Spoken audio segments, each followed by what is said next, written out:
Bishop Stang gets to take a boat ride this week Yeah, it's exciting. for a 6 o'clock game Friday night on Martha's Vineyard.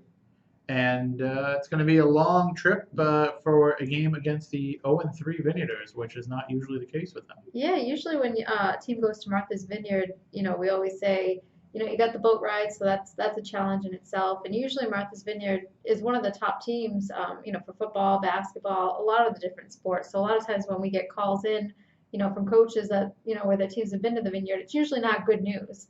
But it looks like Spartan Village will have, the upper hand this week going against the 0-3 Vineyarders, that they've lost all three of their games this year by a combined score of 71-33. Wow. So they haven't given up a ton of points, but then they still haven't scored a lot of points either. Yeah, and last week they actually played Bishop Fian, which both teams went into that game winless. So Bishop Fian got their first win against the Vineyarders, and it sounded like it was pretty lopsided in that Bishop game. Fian win. This is a weird year. Yeah, it's kind of strange. I think the Eastern Athletic Conference is, I think, Somerset Berkeley is kind of at the top, and then, we'll see how the other teams fall in that conference. But it would be huge for Bishop Stang to get the win this week against the Vineyarders. Last week against Bishop Fian, they only got past their own 46-yard line twice in the game. So this is a Vineyard team that has struggled to move the ball, and anyone that went to the game last week for Bishop Stang at Durfee, Durfee was undefeated.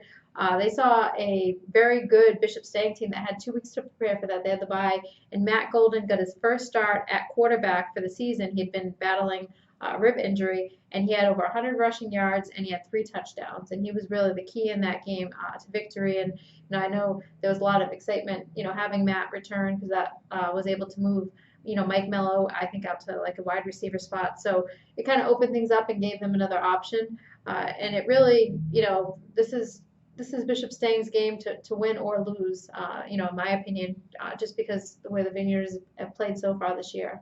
So, and it's the EAC opener for Bishop Stang. So it'll be Friday at 6 p.m. on the island if you want to take a boat ride and check it out. We have the fast ferry right out of New Bedford. Won't take you long. And if you can't make it out there, you can follow along with all the scoring updates on Twitter at @SC_varsity.